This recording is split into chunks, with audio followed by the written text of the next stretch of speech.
मतलब मैंने ये सुना है कि जिस दिन समरावता में प्रकरण हुआ था, भाई साहब की हार हो गई थी, उस दिन मतलब आप बहुत ज्यादा सदमे में चले गए थे, 3-4 दिन आपने खाना नहीं खाया, ये बात सच है? बिल्कुल सच बात है। पूछते थे कि अब नरेश भाई का क्या चल रहा है वहाँ समरावता में, ये है वो है, सारी बातें हम इनसे पूछते थे और हम भी बहुत बड़े फैन हैं नरेश भाई के। इसलिए मैं फैन हूँ उसका, क्योंकि वो बेरोजगार हो, किसान हो, गरीब हो, जो भी लोग उनके लिए, सबके लिए लड़ते हैं। नमस्कार दोस्तों, स्वागत है आप सभी का मेरे एक और नए वीडियो में। दोस्तों आप सभी को जैसा कि पता होगा कि मैं हूं अभी नोएडा के अंदर। आप सभी ने मेरा पिछला व्लॉग जरूर देखा होगा कि मैं नोएडा के अंदर, एक्चुअल में मेरा यूट्यूब इवेंट था, उस वजह से मैं यहाँ पे आया हुआ था। और मैं यहाँ पे आने की वजह से, क्योंकि मैंने एक दिन पहले यहाँ पे, जैसे यहाँ पे आने से 2 दिन पहले मैंने एक वीडियो में ये जरूर कहा था कि मैं नोएडा, मेरा इवेंट है, मैं वहां पे आऊंगा। तो इस चीज को अपने भाइयों ने यहाँ पे, क्योंकि गवर्नमेंट जॉब करते हैं, अपने राजस्थान के ही भाई है, अलवर से, अपने उनियारा साइड से, करौली से, दौसा से, अलग अलग जगह से यहाँ पे सभी समाज के जितने भी भाई हैं यहाँ पे गवर्नमेंट जॉब करते हैं, टेक्नीशियन पद पे, कोई ग्रुप डी में है, कोई मतलब अलग अलग पोस्ट पे यहाँ पे जॉब करते हैं। तो भाइयों, नरेश मीणा जी को लेकर बहुत ज्यादा सीरियस है, नरेश मीणा जी से बहुत ज्यादा प्यार करते हैं, क्योंकि मैं आपको रूबरू करवाने वाला हूं। दोस्तों अगर आप मेरे चैनल पे नए हो तो ज्यादा से ज्यादा सब्सक्राइब करना, लाइक शेयर कमेंट करके जरूर बताना वीडियो कैसा लगा। तो चलो चलते हैं। भाई साहब, मैं एक चीज और पूछना चाहूंगा कि यहाँ पे वैसे नौकरी की बात अपन ने की है, लेकिन नरेश मीणा जी की भी अपन बात करना चाहेंगे, क्योंकि जिस हिसाब से मैं यहाँ पे आया हूँ, मैंने जहाँ पे अब तक मैं अगर मैं बात करूँ तो नौकरी वाले करने वाले 30 से 35 लोगों से मैं मिल चुका हूँ, एज ए एम्प्लॉयड यहाँ पे थे सारे। तो उन सभी के दिलों में नरेश भाई साहब के लिए बहुत बहुत ज्यादा जगह है ना, और बहुत बड़ा सम्मान है। हाँ। कुछ बोलना चाहोगे कि उस टाइम, जैसे आप, हो सकता है आप वोट देने गए थे, पहली बात तो आपका वोट थोड़ी लगा होगा वहाँ? नहीं, मेरा आपका लगा था ना वोट? इनका वोट लगा। आप गए थे वोट देने? हाँ। वोट देने गए थे ना। तो जैसे वोट दिया, उसके बाद में रिजल्ट आए, रिजल्ट आने के बाद में, या फिर वो जो चीजें हुई है आपको पता है समरावता में, तो वो बहुत बड़ा दुख था लोगों के लिए। तो मतलब यहाँ पे ऐसे भी लोग थे कि कहीं उनको, मतलब कि होता है ना कि यार एक अपना सा, तो बहुत बड़ा सदमा पहुंचा कुछ ऐसा। बिल्कुल, ऐसे बहुत लोग हैं यहाँ पर। उस समय पूरी उस समय हमारी नाइट ड्यूटी नहीं थी, लेकिन पूरी रात भर लोग ऐसे थे, हम कई लोग क्या, बहुत सारे लोग थे उस दिन, हम सोए नहीं। अच्छा। समरावता पूरी मोबाइलों में देखते रहे। अब और विधानसभा क्षेत्र के, हमारे शिव नारायण जी विधानसभा क्षेत्र नरेश जी के वहीं के हैं, तो हर अपडेट इनसे लेते रहे, क्योंकि ये इनके मोबाइल में ज्यादा नजदीकी है ना, तो इनका डल जाता था ग्रुप वगैरह में। तो हम पूछते रहे कि यार अब क्या हो रहा है, अब क्या हो रहा है। तो ऐसे मतलब हम बहुत सारे लोग तो ऐसे थे कि पूरी रात भर, उस समरावता कांड हुआ था उस दिन, पूरी रात भर हम नहीं सो पाए, भाई क्या हो रहा है, अब क्या हो रहा है। थोड़ी बहुत देर में हम अपडेट लेते रहे। और ऐसे भी बहुत है, हमारे ये ओपी भाई है, बहुत बड़ा फैन है नरेश जी का, बहुत ही बड़ा फैन है। तो इनसे भी हम बार बार में फोन करके या कहीं मिलते थे तो हम ऐसे पूछते थे कि अब नरेश भाई का क्या चल रहा है वहाँ समरावता में, ये है वो है, सारी बातें हम इनसे पूछते थे। और हम भी बहुत बड़े फैन हैं नरेश भाई के। लेकिन चक्कर क्या है कि अब यहाँ ड्यूटी में हम फंस गए, तो उधर हम जा नहीं सके। और समरावता के समय हम ओपी भी यहीं थे, ये भी यहीं थे, तो इन्हीं से हम अपडेट लेते रहे वहाँ। बिल्कुल।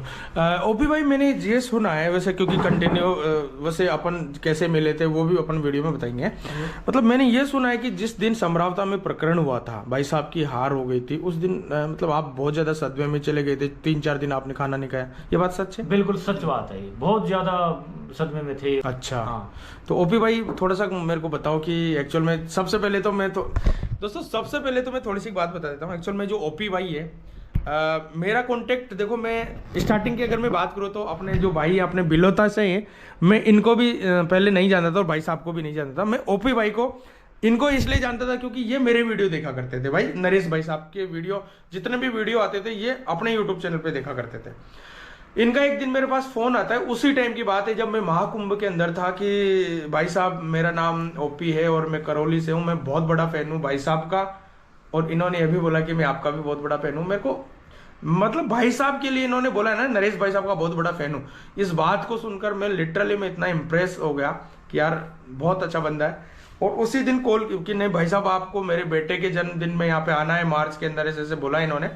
भाई मैं बहुत ही ज्यादा, मैं यार कितना सही बंदा है यार, मतलब भाई साहब के लिए इतना कुछ, और मतलब जिस हिसाब से इनके हाव भाव थे, बात करने के तरीका मेरे को इतना पसंद आया, और आज मैं इनके पास पहुंच ही गया वैसे। तो थोड़ा सा ओपी भाई के लिए, क्योंकि वो प्यार मैंने देखा है वो आपकी बातों में, जो नरेश भाई साहब के लिए जो एक्चुअल में था ना कि यार, तो उसके लिए थोड़ा कुछ बताइए अपनी ऑडियंस को। मैं भाई साहब नरेश मीणा का बहुत बड़ा फैन हूँ शुरू से ही। कभी मिला तो नहीं हूँ, कभी फेस टू फेस देखा है? फेस टू फेस कभी देखा नहीं अच्छा है। अच्छा। लेकिन मैं उसकी जो वीडियो आती है ना, जो लोगों के लिए काम करता है, दिल से करता है जी, गरीब लोगों के लिए बहुत ज्यादा काम करता है जी, तो उसकी वीडियो देख देख के मैं उसका बहुत बड़ा फैन हो गया। वो हर गरीब आदमी के लिए लड़ाई लड़ता है, हर चीज के लिए जेल जाता है। वो कभी वो चोरी डकैती के केस में कभी जेल नहीं गया, वो हमेशा गरीब लोगों के लिए ही जेल गया है। जी जी। वो अब तक 11 बार जेल जा चुका है। मैं उसकी सारी चीजें डिटेल जानता हूँ, मैं देखता रहता हूँ पूरा, उसका पढ़ता रहता हूँ मैं सारी चीजें, तो मैं उसका बहुत बड़ा फैन हूँ। मतलब हमेशा से किसानों के लिए, गरीब लोगों के लिए, एसआई लोगों के लिए उन्होंने इतना कुछ किया, इस वजह से आप बहुत बड़े फैन हैं। इसलिए मैं फैन हूँ उसका, क्योंकि वो बेरोजगार हो, किसान हो, गरीब हो, जो भी लोग उनके लिए, सबके लिए लड़ा। आप जैसे जिस हिसाब से अभी भाई साहब बता रहे थे कि 4 दिन सदमे में चले गए थे, उस टाइम मतलब कैसा आपको लग रहा था? क्या मतलब किस चीज को लेकर आप सदमे में चले गए? मेरे को सबसे बड़ा दुख तो सम्राप्ता गांव का था। अच्छा। भाई साहब से भी ज्यादा दुख उस गांव वालों के लिए था, क्योंकि उन लोगों के बच्चे, जो लेडीज वगैरह, उनके साथ बहुत गलत किया था पुलिस ने जी। ये ऐसा नहीं करना चाहिए था। रात के टाइम में अगर गिरफ्तारी करना है, चलो मानते हैं नरेश भाई साहब ने गलती की, थप्पड़ मारा एसडीएम के, वो भी गवर्नमेंट आदमी थे जी, तो उसको दिन में गिरफ्तार करना चाहिए, नहीं तो अगले दिन करते। लेकिन जिस तरह से रात में घुसकर पुलिस ने बर्बरता की है, ये बहुत गलत है। बिल्कुल बिल्कुल बिल्कुल। तो इसका तो आप एक चीज और पूछ लेता हूँ मैं, वैसे भाई जो भी देख रहा होगा वो तो आपको पता चल जाएगा कि विराट खुद के बारे में बुलवाना चाह रहा है, लेकिन मैं जो होता है सामने बोलवाता हूँ। भाई साहब मुझे ये बताओ कि जिस हिसाब से नरेश भाई साहब के बारे में जो अपडेट अपन दे रहे थे, मतलब विराट द ब्लॉगर फैमिली जो भी अपडेट दे रही थी, वो अपडेट कैसी लगी मेरे को ये बताओ। वो अपडेट हमको बहुत अच्छी लगी। आप जब तभी तो आपसे मुलाकात हुई, तभी तो कांटेक्ट हुआ, क्योंकि हमको सारी सच्चाई की जो वीडियो थी वो आपके चैनल पे मिलती थी। बाकी जो चैनल थे वो सही चीज नहीं चलाते थे जी। मीडिया वालों के बारे में मीडिया वाले तो कुछ ऐसा दिखाते नहीं है। आपके चैनल से मतलब हमको बहुत कुछ सही बातों का पता लगा और बहुत अच्छा लगा आपका चैनल हमें। तो भाई साहब थोड़ा सा और नरेश भाई साहब के बारे में, क्योंकि बिलोता से, देखो मैं एक बात बोलूंगा, ये बिलोता से विधानसभा क्षेत्र में अपना गांव आता है, लेकिन बिलोता से वोट कटे हैं भैया, क्या वजह है इसकी? वोट कटे नहीं, हमारे बिलोता से देखो तो सबकी अलग अलग धारणा रहती है। अच्छा। पार्टी के सब रहते हैं, तो युवाओं का फुल सपोर्ट था नरेश भाई साहब को जी जी। हम जब वोटिंग देने गए थे तो युवा पूरी तरह एक तरफा थे, और कुछ लोग रहते हैं जैसे पार्टी से जुड़े हुए हो, उनकी मजबूरी रहती है, तो ऐसे निकल गए वोट, नहीं तो लगभग 80% के आसपास नरेश भाई साहब को सपोर्ट करते हैं। बहुत बहुत धन्यवाद। मैंने ये भी सुना है कि उस दिन वोट का टाइम था, उसके 1-2 दिन पहले शायद आपने या फिर आपने मतलब 2 जनों को भेजा था यहाँ से कि वोट दे के आओ वहाँ पे, नौकरी करने वाले सभी सरकारी है ना? अच्छा, आपने भेजा था ना? एक राकेश मीणा जी है जो उसका नगर कोर्ट के पास श्रीनगर, वो कल मिले थे अपने को ना? जो कल मिले थे, तो उनको हमने भेजा था कॉल करके, और जो साथ में भी ड्यूटी करता है तो उसको बताया कि भाई साहब के लिए वोट देना जरूरी है, 1 दिन की छुट्टी लगा लो, क्या दिक्कत है जी। और शिवदयाल भाई साहब को हमने भेजा था। अच्छा, शिवदयाल भाई को है ना? अब मुझे एक चीज और मैं जाननी है कि जिस हिसाब से, क्योंकि पूरी जनता, मैं बताऊं राजस्थान में अधिकतर जनता जो मतलब यार ये बोल दूं मैं 65-70% जनता को अभी ये इंतजार है, इस चीज का वेट है कि भाई साहब कब बाहर आएंगे, कब हम उनके फेस देखेंगे, कब उनकी शक्ल देखेंगे। इसके बारे में आपका भी कुछ कहना है? हाँ, मेरा कहना है बिल्कुल, क्योंकि हम तो बेसब्री से इंतजार करते हैं उसका। हम तो फेसबुक पे डेली देखते हैं कब अपडेट मिले हमको जी, कि कब भाई साहब बाहर आए। लेकिन हमको उम्मीद है सरकार से कि उन्होंने बोला है 30 मार्च से पहले छोड़ने के लिए, तो हम पूरी उसी आशा में बैठे हैं जी। बहुत बहुत धन्यवाद आप सभी को। और यहाँ पे हाँ एक चीज, मैं एक क्वेश्चन पूछना मैंने भूल गया, यहाँ पे कितने लोग जो भाई साहब से प्यार करते हैं यहाँ इस एरिया की? आप बता रहे थे बहुत सारे लोग। हाँ, यहाँ भी बहुत सारे लोग ऐसे हैं। टोटल कितने एम्प्लॉयर होंगे मतलब अपनी साइड के या फिर अपनी साइड के? तो यहाँ करीब 200-250 करीब तो होंगे। अच्छा अच्छा, 200-250 करीब हैं अपनी साइड के। तो हमने तो देखो आज तक ऐसा किसी के मुंह से नहीं सुना कि नरेश भाई बुरे हैं। सब यही कहते हैं कि नरेश भाई बहुत अच्छा है, नरेश भाई जल्दी से जल्दी छूटना चाहिए। उस समय गलत हुआ था नरेश भाई जी के साथ जी, और समरावता कांड भी गलत है। सब लोग यही कहते हैं। और उनके अलावा जहाँ जो यहाँ के लोकल हैं जी, अब जैसे हम ड्यूटी पे बात करते हैं नरेश भाई साहब की, तो वो हमारे साथ सुनते हैं तो वो भी कहते हैं कि यार नरेश जी बहुत अच्छे हैं जी, और नरेश जी छूटने चाहिए। और जैसे भी नरेश की बात है जब हमारे बीच में नहीं चलती तो उसके बाद में भी यहाँ के लोकल लोग हमसे पूछते हैं कि यार तुम्हारे वो नरेश भाई साहब हैं वो उनका क्या हुआ, वो उनकी छुट्टी मतलब रिहाई हुई है नहीं हुई है, जेल से छूटे हैं नहीं छूटे। तो हमारे बीच में जब हम बातें करते हैं तो उन बातों को सुन करके और यहाँ के लोकल लोग भी नरेश के काफी फैन हो गए। भाई साहब आप तो अलवर से हो वैसे है ना लोकल? हाँ। आप कब से जानते हो भाई साहब को? नरेश भाई साहब को तो एक्चुअली मैं एक मनमोहन सिंह मीणा था, अच्छा, वो बताते थे, उनसे मेरा संपर्क हुआ था करीब 10-11 साल पहले। अच्छा, तो वो बताते थे कि यार नरेश भाई साहब बहुत अच्छे आदमी हैं और वो कॉलेज टाइम से उनको जानते हैं नरेश भाई साहब को। फिर उसके बाद में फिर मैं भी मनमोहन मेरे साथ में ही रहता था, तो उसके साथ साथ मैं भी नरेश भाई को देखता था मोबाइल वगैरह, फेसबुक वगैरह पे। तो मुझे उनके सारे वीडियोस और जो भी काम करते थे वोट में, कॉलेज के इलेक्शनों में और भी इलेक्शनों में, जैसे वो मुरारलाल जी की लड़की का निहारिका का इलेक्शन था उसमें हमने देखे, तो नरेश भाई को हम मतलब बहुत बढ़िया फैन हो गए उनके, बहुत अच्छा लगा उनका, वो बहुत काफी मेहनत की, काफी दिल से मेहनत की उन्होंने।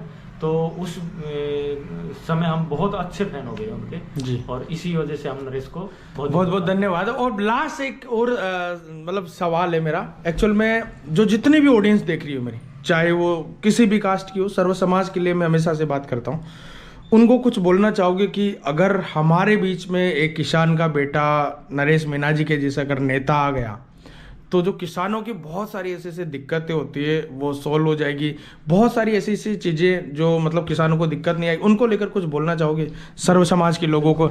रिक्वेस्ट देखो नरेश भाई साहब के जैसा अगर कोई नेता आ जाए और हमारे बीच में बहुत ऊंचे पद पर नेता आ जाए तो उससे हमें बहुत फायदा होगा, क्योंकि नरेश भाई साहब हमेशा मतलब अच्छाई का साथ दिया है और संघर्ष किया है, किसानों के लिए संघर्ष किया है, गरीब ऐसा लोगों के लिए संघर्ष किया है, और सभी जातियों की बात, सभी जातियों, ये नहीं है कि हमारे समाज के लिए, सभी जातियों के लिए उन्होंने बहुत अच्छा संघर्ष किया है। और सरकार से जो भी फैसिलिटी सुविधाएं हैं वो दिलाई हैं, जो वंचित हैं उन लोगों को, गरीब परिवार के लोग जो वंचित हैं और वो उनके हक में आती हैं और वो नहीं ले पा रहे हैं, उनका साथ दिया है नरेश भाई साहब जी ने।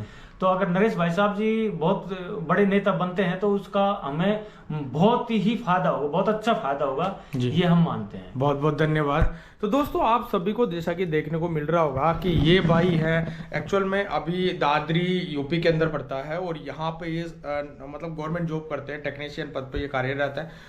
इनके मन की जो भावना थी, मन के जो भाव थे, वो आपके सामने मैंने सभी एक एक चीज मैंने आपके सामने रूबरू करवाए। मेरे को भी बहुत अच्छा लगा क्योंकि भाई साहब से इतना प्यार करते हैं। नंबर दूसरी बात, इनको समरावता प्रकरण को लेकर, नरेश भाई साहब की हार को लेकर मतलब बहुत बड़ा दुख हुआ। तो मैं एक ही बात बोलूंगा कि अगर आप सच्चाई और न्याय का साथ अगर आप देना चाहते हो, आप हमेशा से चाहते हो कि नहीं हमारे बीच में एक किसान का बेटा, वो एक ऐसा जो किसान के लिए बोलने वाला आदमी हो, तो भाई नरेश भाई साहब के अलावा मैंने ऐसा कोई भी नेता नहीं देखा। क्योंकि अधिकतर आपने देखा होगा कि सर्व समाज में ऐसे ऐसे नेता होते हैं जो सिर्फ और सिर्फ अपनी कुर्सी और अपनी फैमिली की फिक्र करते हैं, समाज की, सर्व समाज की और किसानों की कोई फिक्र नहीं करता। सिर्फ नरेश भाई साहब करते हैं इस चीज को। मैं यही बोलूंगा कि भाई ज्यादा से ज्यादा उनको सपोर्ट करो। मैंने आपको मिलाया था अभी। अच्छा भाई आप कहाँ से हो, थोड़ा सा बताओ। अलवर से हूँ। अच्छा अलवर, थानागाजी से। क्या बात है यार, सिंगर हो आप था ना? क्या किस नाम से भाई? रामफुल मीणा गीत। रामफुल मीणा गीत। और वैसे जॉब भी आपकी गवर्नमेंट जॉब है ना? बहुत बढ़िया यार। वैसे भाई साहब को मैंने बता दिया ओपी भाई करौली से है। और भाई साहब आप बताओ यार, आप मिले नहीं थे मॉर्निंग में? अलवर से हूँ। आप भी अलवर से ही हो? कटुबर तहसील पड़ता है अलवर में। हाँ। अच्छा अच्छा, तो ये भी गवर्नमेंट नौकरी। भाई मैं जो भी देख रही हूँ मिल रहा है सभी ये अपने बिलोता से भाई को देख ही लिया होगा मॉर्निंग में। और ये भाई हैं हमारे राकेश जी, एक्चुअल में श्रीनगर। मतलब कि यार मैंने सबसे पहले तो मैं जहाँ जहाँ पे गया हूँ ना, नरेश भाई साहब के बहुत बड़े फैन मैंने देखे, लेकिन यहाँ पे जो क्योंकि ऐसे ऐसे लोग भी हैं जो भाई साहब को फेस टू फेस एक बार भी नहीं मिले, लेकिन उसके बावजूद भी मतलब इतना प्यार है भाई, ऐसे बोल रहे हैं कब आएंगे भाई, कब बाहर आएंगे। तो मैं खुद भाई प्रे करूँगा गॉड से कि जल्दी से जल्दी बाहर आ जाए। और भाई साहब का ये प्यार देखकर मेरे को भी बहुत खुशी होती है और इन भाइयों का भी ये प्यार देखकर बहुत खुशी होती है, क्योंकि मैं कल से इनके पास ही रुका हुआ हूँ और आज भी भाई आने नहीं दे रहे कि नहीं विराट भाई कल जाना। तो 2 दिन में इधर इनके साथ में टाइम स्पेंड किया, बहुत अच्छा लगा। खाना पीना जो भी भाई फैमिली यहाँ पे सारे के सारे लोग रहते हैं, तो बहुत अच्छा लगा। मुझे बिल्कुल भी एहसास नहीं हुआ कि मैं यहाँ पे आया हूँ। मैं एक्चुअल में मेरे को ऐसा लग रहा है जयपुर में हूँ मैं। तो बहुत सारी चीज़ें हैं और भी वीडियो में देखना, और कंटिन्यू इस वीडियो को मैं एंड करता हूँ। मिलते हैं एक नए व्लॉग।